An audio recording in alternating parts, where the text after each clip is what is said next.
Hey everybody, welcome to my corner office, where we are leaders talking with other leaders about challenges and issues that face us as leaders. Today we're going to continue on our video series, To Team or Not to Team? That is the question.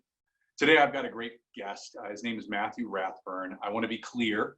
I'm pretty sure Matthew has no idea who I am. I have been following, or I would probably say stalking him for the last 12 or 13 years.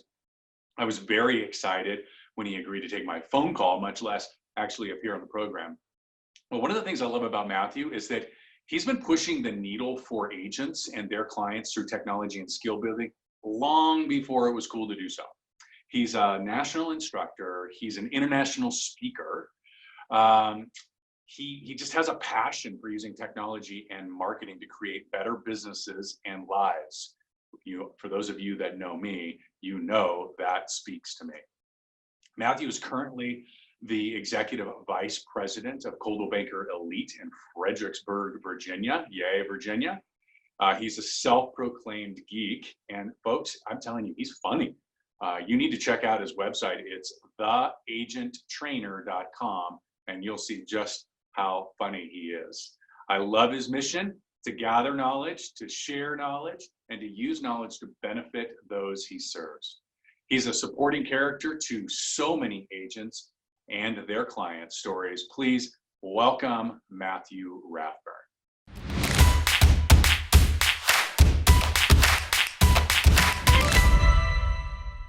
All right, everybody. Well, welcome to the show. As I explained on the intro, we've got a very special guest, Matthew Rathbun. And Matthew, I'm going to let you have the opportunity to tell everybody a little bit about you. I obviously just explained what I know about you. So who's Matthew? Where are you?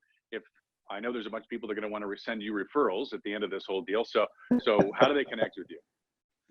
Sure. My name is Matthew Rathbun. I am, for the past 10 years, been the executive vice president at Coldwell Banker Elite. I'm in Fredericksburg, Virginia, but we have offices all over the state. I'm licensed in Virginia, Maryland, and then I'm a licensed instructor in countless other states as I travel about. And, best way to get a hold of me is MatthewRathbun.com. All my social stuff is there, and some blogging and some of the stuff we're talking about today. There's some resources there for agents to grab and get a hold of. That's wonderful. Beautiful. Well, we're here to talk about teams. It seems to be this is like the hot topic right now. So if it's okay with you, I'm going to dig in and just start firing some questions at you. Yeah, let's do it. All right, beautiful. All right, so question I get a lot. So should I start a team? No, if you have to ask. No, I'm just kidding. No. I'm kind of kidding about that.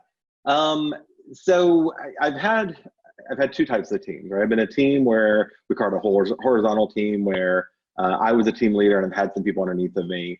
And I've made some mistakes. That's generally how you learn what you do. And then I have a vertical team where I had a partner. And honestly, it took me 16 years of being in this business and knowing pretty much everybody in my region before I finally found somebody who said, this is somebody who I can trust and I can think alike and I can share ideas with and have a counterpoint, and trust is a big part of it. Historically, in addition to having a team, but historically, when I coached agents about teams, when we talked about them in our own company, and that question comes up, should I have a team? The answer is always, are you at a point where you have the balance of business to support whoever you're bringing on? And can you financially afford to spend your personal time? Because every hour I spend doing this video or meeting with an agent or working with a client, that has a value too. And if the answer is no, then you shouldn't start a team. And I've many years, I've been teaching pre-licensing, and you get two people who we really like each other and we think about starting a team. Well, if you really like each other, starting a team is a good way to end that, because it's a relationship, right? We're not best friends, but you have no business. And people who want to join teams thinking, well, I'm doing in my area 2 million is a fairly decent number. That's 5 or 6 transactions a year. And this other person's doing 2 million, and together we can do 5 million, and then we can do more. It doesn't work like that, because business isn't just because you have a plethora of people doesn't mean they all contribute to the business. So the short answer, maybe that's longer than you thought. The short answer is you should only start a business or a team when your business already dictates it. It doesn't generally create more business until you get further down the road. And if you can contribute to it, fine. Starting, for example, when I mentioned that, you start and say, I want to build a team. So July, your busiest season, like I'm going to get a buyer agent and an assistant. That is the worst time to do this because you have no time to do that brain dump and to develop them and train them and do a business model and a business plan and a budget and all the other things. July's too busy. You start thinking about it in July. You start building your plan. You start treating it as if you were the CEO already, and everything else becomes referrals. You just sign a referral agreement with a couple agents in your company, or the standing referral for any business I give you I can't handle. You use virtual assistants if you really need to get your act together as you're going through this, and to buy you time to get to the slower months where you can execute and execute well. Building a team should not be a let's meet with our broker and talk for a few hours to see if it works. It should be a 6 month to 1 year process of creating a company. So, yeah. So when you talk about dictating, like your business dictating the necessity to create a team, what would that be like? Give me an example of my business now dictates that. Okay. So you wake up every morning, and I'm borrowing an analogy from a fairly old book called E-Myth Revisited. It had nothing to do with the internet. It's Michael Gerber wrote it, and it's about small businesses and the entrepreneurial myth. And I'm paraphrasing and kind of wrapping it back around the real estate world. But you wake up every morning and you look in that mirror, and you are your chief executive officer, you are the chief marketing officer, you're the chief financial officer, you're the secretary who's getting your coffee ready in the morning. And you're the talent, you're the agent who's actually going out there and doing the work. And then lastly, you're your transaction coordinator, and you have all those hats on. And for most agents, based on their ability to control stress and drama and have systems in place, for the average agent, they also have to be their chief technologist, and they hate doing that job. They hate organizing. If you're a good rainmaker and you're just able to pour down clients all over you every time you walk in a room, they're asking for your card instead of you giving it to them. At some point, you realize you're not doing the marketing job well. You're not doing the transaction coordinator well. You physically cannot do that and have a good work-life balance. And that's when we start going, is it time that I spend some of the money I'm making on the production I'm getting as a good rainmaker to invest in someone to do maybe my marketing, maybe just to manage stuff for me. And that's why I say it's still considered a team, but you may do a virtual assistant who is already up and running and already trained and already capable to do stuff long enough for you to find the right person to be your assistant. And that assistant, you'll know when it's time when you can pay their salary without worrying about whether a closing's happening in the month, right? If I don't know your area, but let's say it's $35,000 a year is the average for an assistant. You have at least 15 to 20 of that sitting in a savings account. So you're not hiring somebody, spending months training them, only to lose them because Christmas is coming. You got to choose between Christmas gifts or paying an assistant who you've taken on. And so everybody's business model is a little different. Agents can usually, if they have systems and they're using technology well, get to handle a lot more business than they think they can. But sometimes they just freak out and I got to hire assistants. It's for the moment, or I need to get a buyer agent. That'll help. If that buyer agent was able to produce the way you do as a producing agent, they wouldn't be working for somebody, right? They would be out killing it, doing their own business.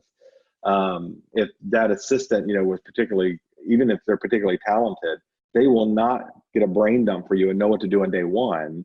They're going to take months to learn what you've learned over the past 5 years in your career. You're going to have to spend time with them and dedicate to them. And you can't do that if you're sitting here, we're going to do training today and I'm responding to emails and texts and phone calls on this device. Then they're not getting your full attention and you're not getting the full value of what you're paying for them. It's a matter of timing. Can you dedicate the time? Do you have enough money to cover those folks? And all that is predicated on having a good business strategy and everything else in place first. Right, in place. So I was just going to say, so what I hear you saying is, hey, listen, just because you're busy doesn't mean that you're ready for a team. You have to have busy combined with, I have a process and a structure. It's the Matthew Rathbun way, if you will, right? And then I have to be in control of my schedule so that I can cut out the amount of time necessary to work with whoever, right?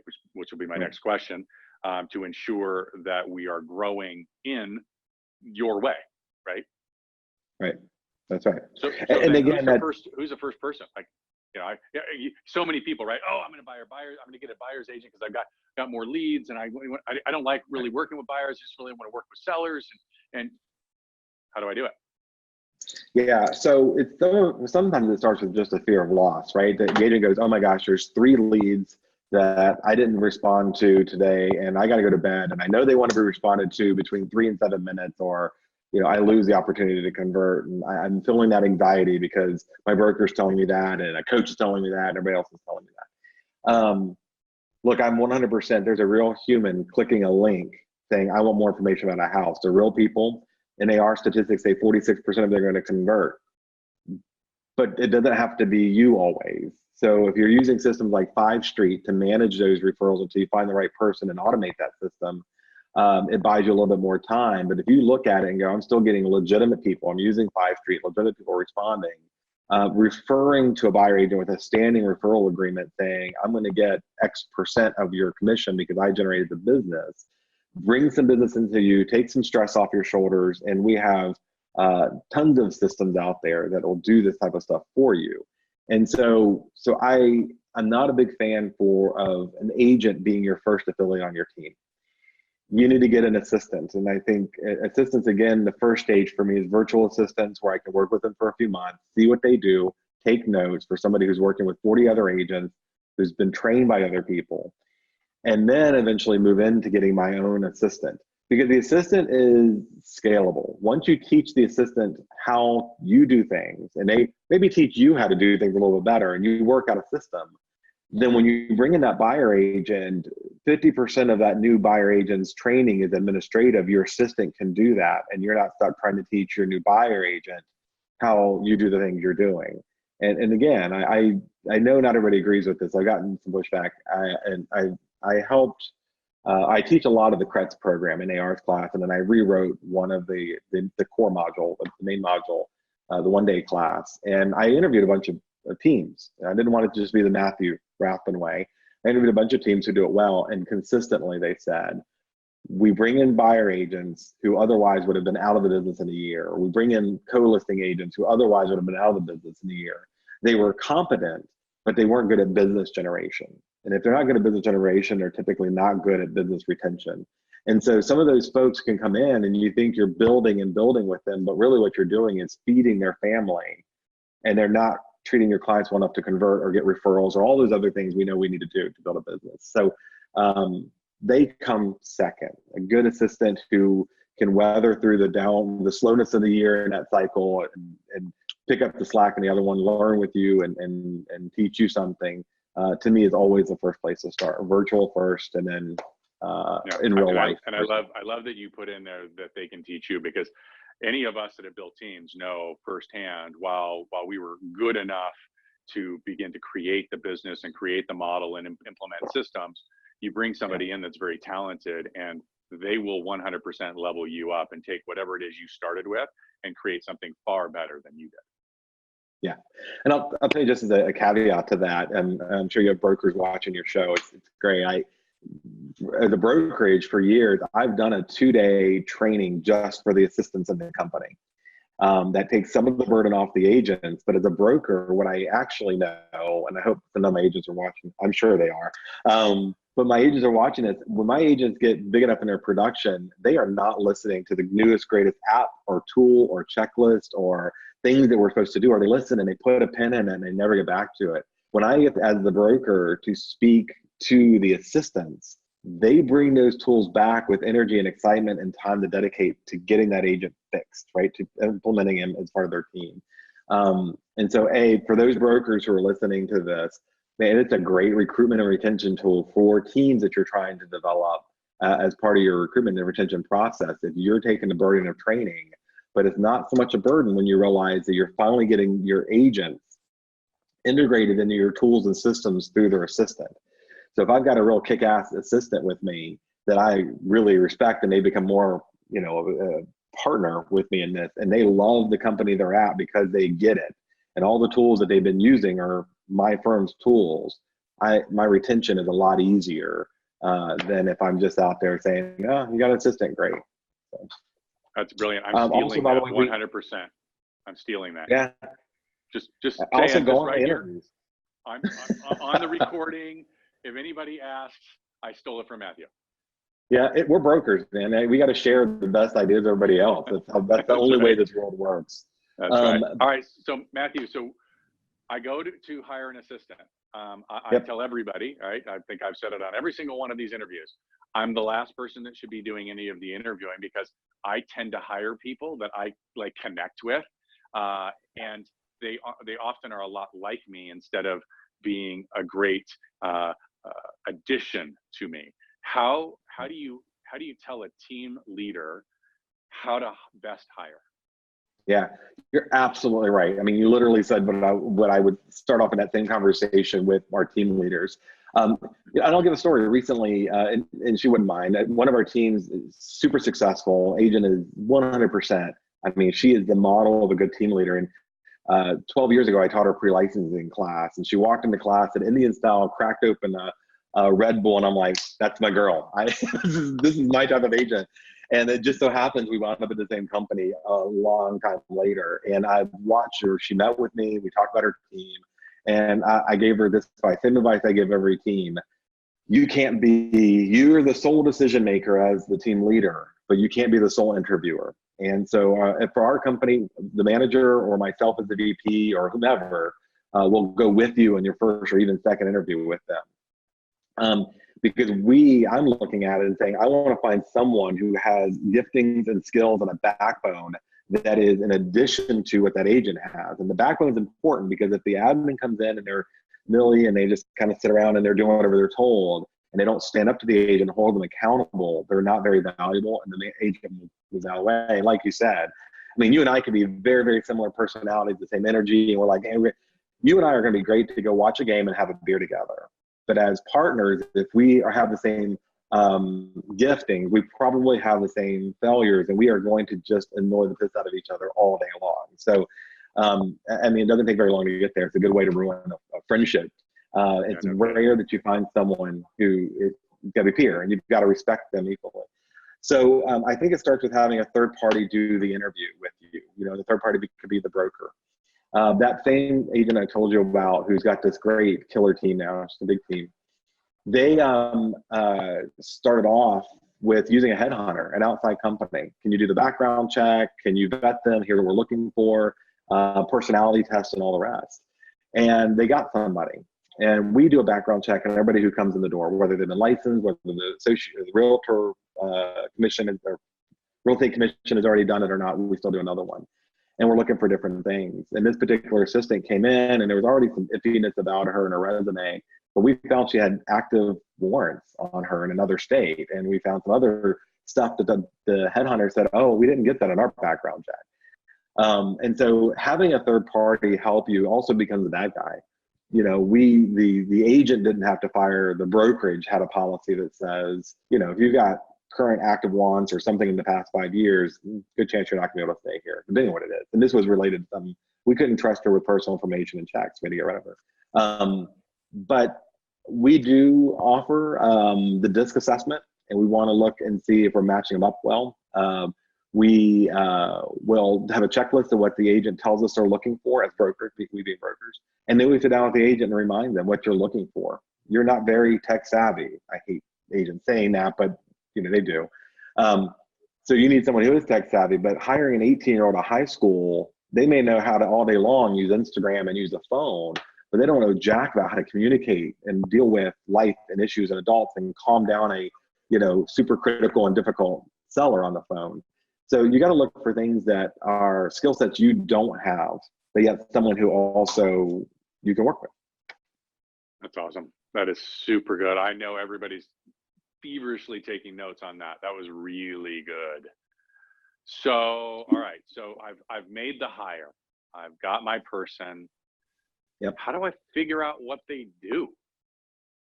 Yeah. So we start off, I hate to say this, but we say this with every team, whether it's a staff member or whether it's buyer agent or listing a specialist or whoever, you start every experience with the divorce in mind, right? If I want to get rid of this person, what does my state law require me to do or document? What does my personal policy have in it? What is my liability for them? And so I start off with just like you would any other job ever. Remember, agents need to get into the mindset as team leaders or CEOs. That's that big. means, Hold on. I don't want to skip over that for a second. That's yeah, big, right? Because all of a sudden you go from a solopreneur to, no, you're the CEO, you're an entrepreneur, you've got a whole different level of responsibility, expectation. There, you have mouths to feed. They're not just yours. that's exactly right. And a lot of us got into this business because we wanted to be on our own, wanted our own thing, right? We wanted very little supervision. We wanted our own success to be in our own hands, and no other limits or glass ceilings and all the rest, which, yeah, me too. Yeah, that was me. And I never thought when I first started on business, like, I need to have a personal policy, right? In my second year in the business, I started saying, I will not accept sellers who don't meet this criteria. Right? I do not work on Sundays. At least I don't leave the house. I'll do phone calls and emails. But I started writing my policy down. And I did so because an attorney friend said, even though you're an entrepreneur and you're your own person, it doesn't make you untouchable in a lawsuit. And if I am not consistent with every client, then I may be opening up myself to liability. And so I had a written policy that I stuck to about what types of business I would take on and what type of people I would work with. That they had to use email, and there were all these things. When you become a team leader, you're applying a different aspect of that same mindset. I would never run a business, let's say I'm running a Fortune 500, where the employee was not hired with a particular job description that outlined what their responsibilities were, so that if they don't follow those responsibilities, I can easily terminate them. Again, we're starting with the divorce in mind. We do it buyer agents and listing agents as well, but we'll start with the staff. And so there's a job description. And then there is the system and tools that are in place. And just, I don't know if this is actually part of what you're looking for here, but I will say, go to realtor.org, to NAR site, and do a search on unlicensed assistants. That's the keyword you need. And start looking up independent contractor versus employee. And you're going to find, NAR actually put out a number a couple of years ago, that 92% of the assistants that agents have hired are truly, by IRS definition, employees. They need a salary, they need benefits, you need to have a written policy manual for how, and by the way, realtor.org has a model plan for them. But you need to be able to hold them accountable. So if you're I'm in Virginia is a right to work state. I can fire you because I didn't like the color shirt you wore this morning. I'm also licensed in Maryland, which is very much the opposite of that. You better have your ducks in a row, because if you fire them, you still may be susceptible for unemployment or lawsuits if you didn't get fair hiring practices and things. So everything was in writing so I could demonstrate it. And then we documented training. And so if I'm sitting with that person teaching them MLS that day, that's what we documented because they're an employee now. And so what do we have them do? We start easy things. We start with them organizing calendars and creating advertising things to watch and see if they're capable of the small stuff before we just dump a file on them and go, hey, can you make sure that escrow is deposited?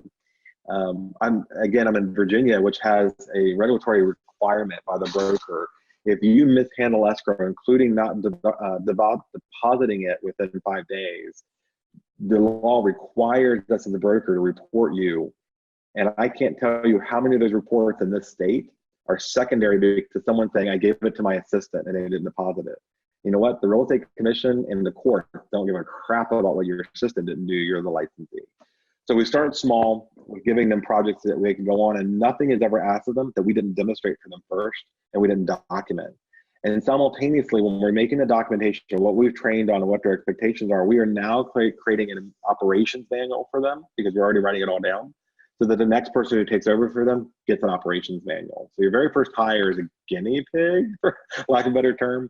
And then it's just lots and lots of documentation, which goes back to my point earlier. If you're doing this correctly and you're doing it for someone who is worth investing in to have 3 to 5 years, which is the average of a good assistant, it's more work, not less work, for about 6 months. It's not going to just all of a sudden free you up to finally be able to go to the pool with your kids every Thursday afternoon. It's a business. What are you talking about? That's why we're doing it. I know, it's crazy, right? All right, so now that you've scared everybody to death, so let's get granular for just 1 second. So there are 100 tasks, actions, whatever, that need to be done in order to operate a business every week. how do I determine which of those tasks are going to be taken over by my assistant and which of those tasks are going to be left for me? Yeah, so by the way, I use Trello for this. Trello.com is free.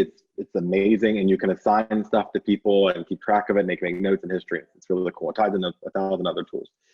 And in that task, I have a template, and that template's going to set up, and it's going to say what everybody's going to do. So if I'm hiring a new assistant, he or she is not going to get a whole lot in the first few days, right? First of all, they got to spend time learning. 75% of their day is going to be learning.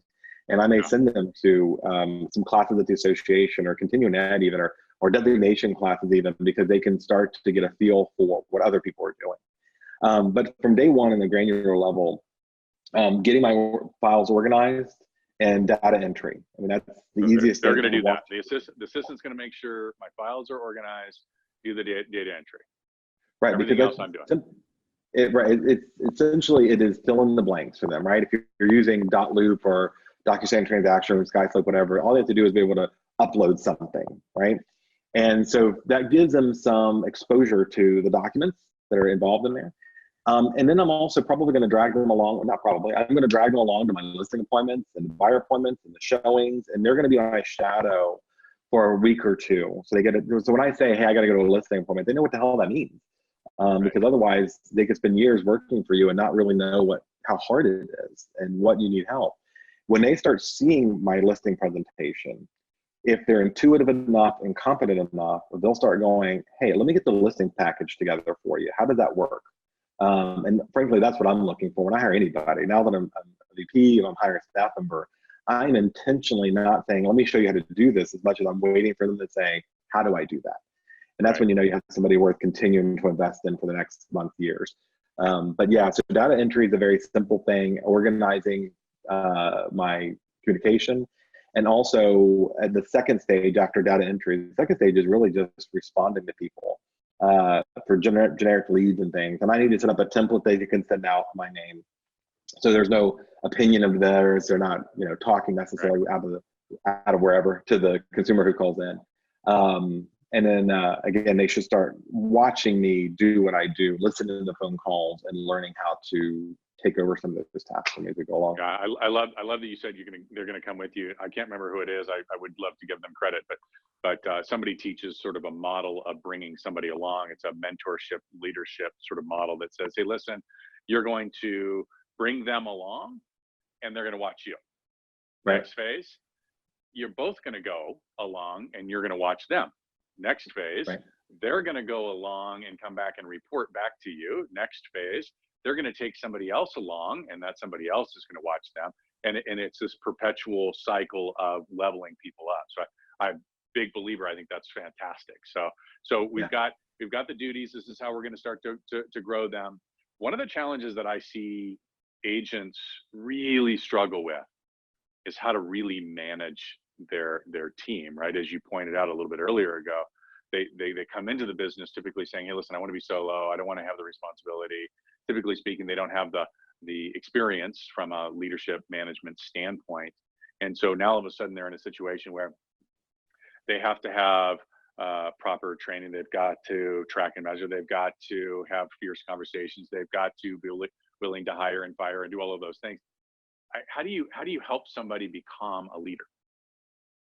Yeah, well, you hope at some point that they have some of those traits early on, or they don't aspire to do it. But this is like any other CEO. I mean, we've all heard those numbers. The number of books that CEOs read a year is that a successful Fortune 500 successful entrepreneurs, they're heavy readers, and there are a myriad of them out there. I make book recommendations online. On my webpage, there's a whole bunch of book recommendations. Some of them are just pure leadership books.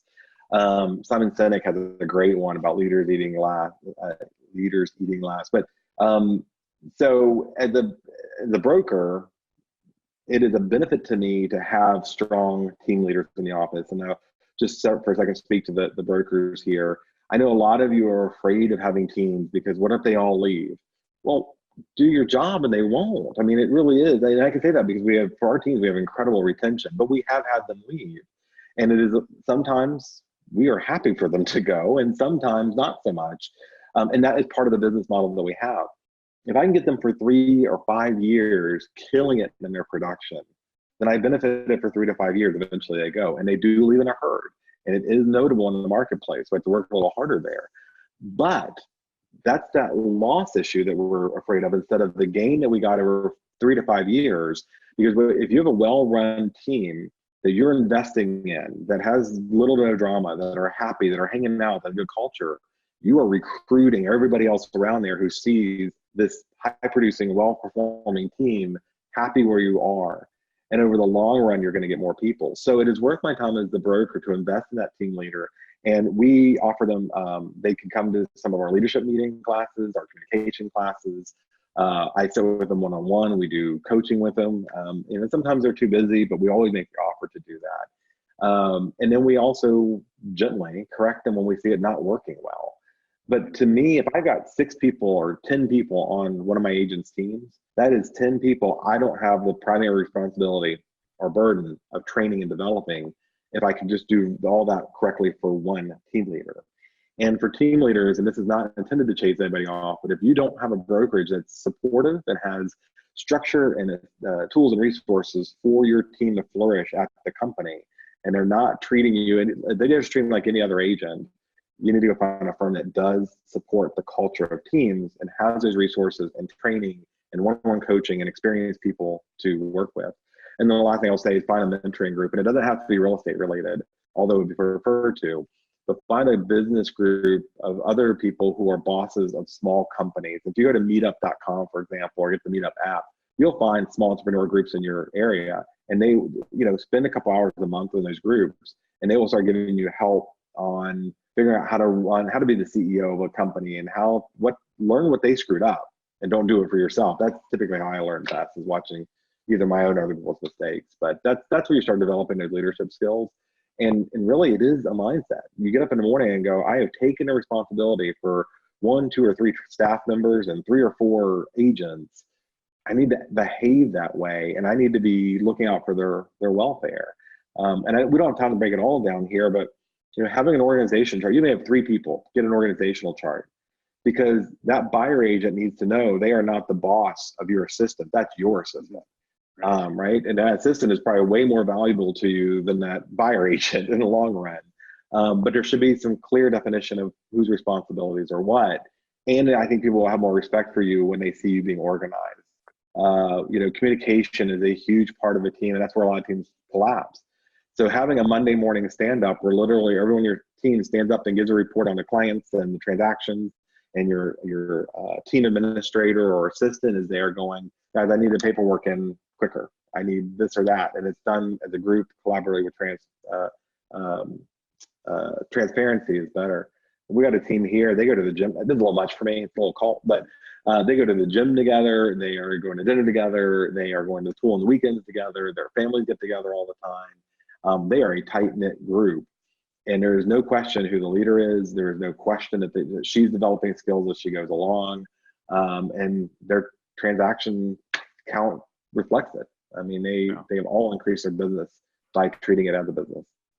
All right, so let me unpack that just for a little bit. So what I heard you say was, first and foremost, you have to acknowledge that you are a leader now, and in order to be a great leader, you have to act like a CEO and really dive into the personal growth of becoming a better leader. As John Maxwell says, you can't give what you don't have. Yep. Right?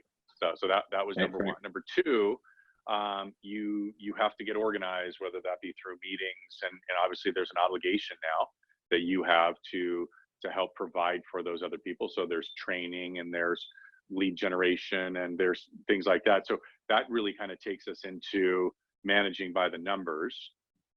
That leader needs to know what works, what doesn't work, conversion, making sure that people are trained on how to convert, present, those kinds of things, right? Right.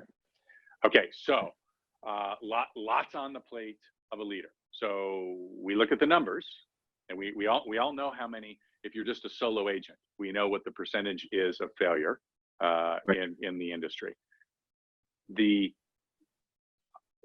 percentage of failure of teams is massive.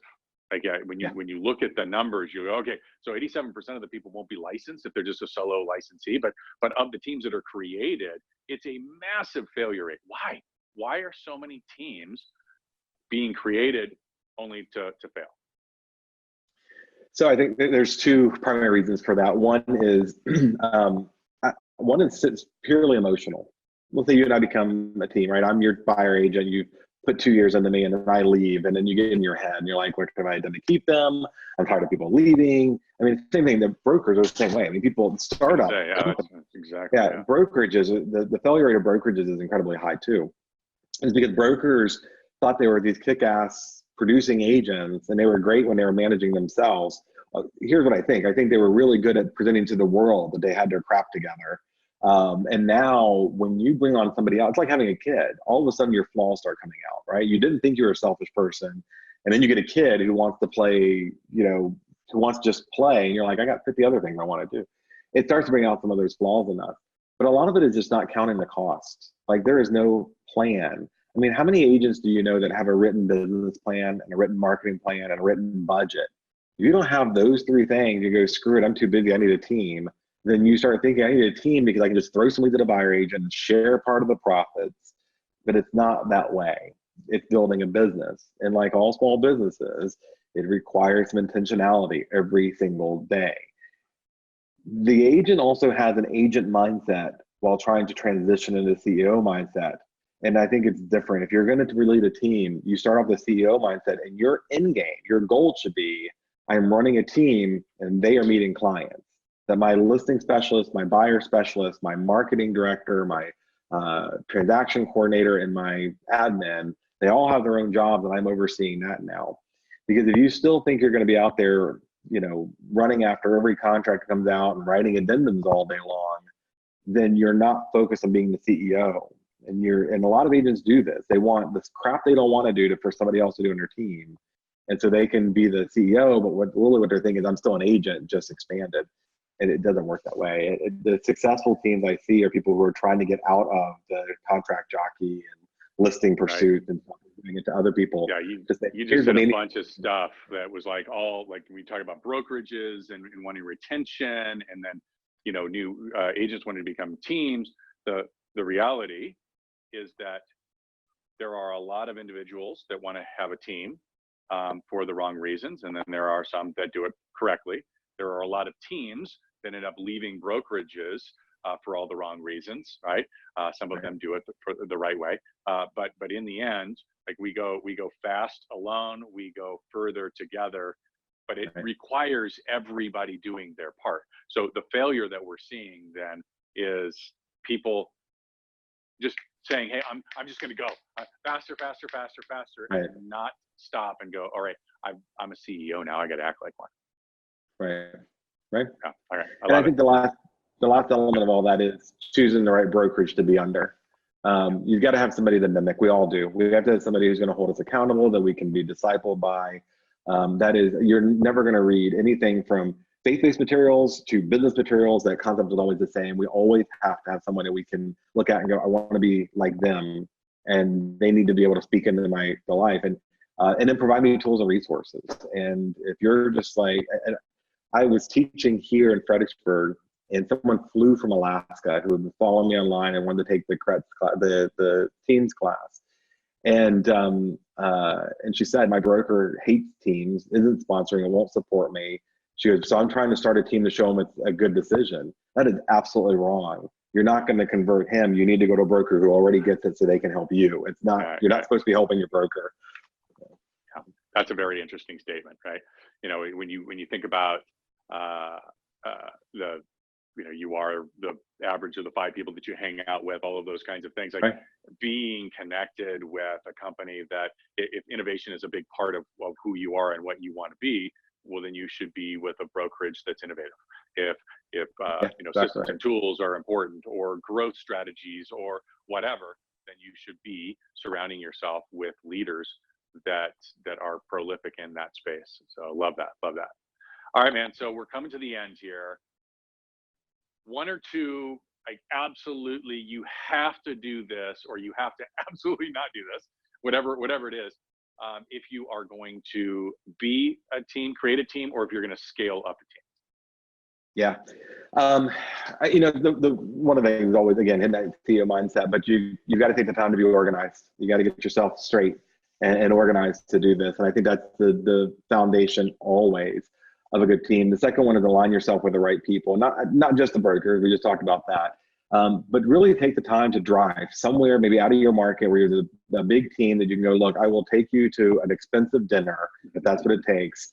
So you can tell me all the things you screwed up so I don't do that, and find a successful team that you admire or you look at and chat with them. So I think those are the big things. You got to be organized and get your stuff together. You got to, I say this as a trainer, but I think everybody says this. You got to be trained in this. Start taking a class. If you're thinking about a team 12 months from now, the CRS has a team class. There are team resources for most franchises have them. Coldwell Banker University certainly has a great system that they're coming out with for teams. And then there's other, the Kretz class from NAR. All those programs are out there. Some of them are online. And even if not, man, check out, keep yourself immersed in training and on video systems like this and conversations like this, podcasts, and it doesn't always have to be real estate related. Just good leadership practices anywhere will get you in that mindset. And I can't speak for everybody, but I know a lot of people, including myself. I listened to a great TED Talk. Again, Simon Sinek's one of my favorite. I did that TED Talk, and for the next week, I am motivated to be a good leader and to focus on that. We all need that constant in our life, where we're being influenced by good leaders telling us to continue to press on and do what we do. I love it. I love it. All right. So number one, organized. Got to have it, right? In order to scale it, in order to start it, you got to be organized first. It's not the cart before the horse. Got to be organized. Number two, got to be learning, which contributes to your mindset. I love there's a great quote from Babe Ruth that yesterday's home run won't win tomorrow's game. It's exactly what you're talking about, right? You've always got to be growing, whether that be personally, professionally, skill sets, mindsets. All of that contributes to being the right leader and CEO. Dude, you are a smart guy. I appreciate you being on this program so much. I absolutely know there are people out that are like, oh my gosh, I want to talk to him and send you business, but I want to talk to him. Remind everybody one more time, how do they get a hold of you? Sure. My best way is just go to my webpage, MatthewRathbun.com.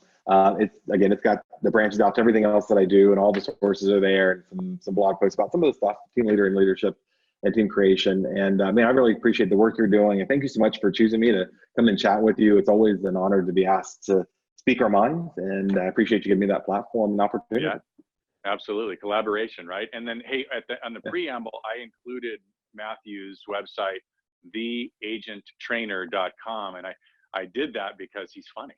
This is a funny guy. Just watch his video. You'll know exactly what I'm talking about. So again, Matthew, I really appreciate you being here, brother. And I look forward to seeing you soon at a Coldwell Banker event. Yeah, a couple of weeks. Next week. Yeah. All right. Thanks so much.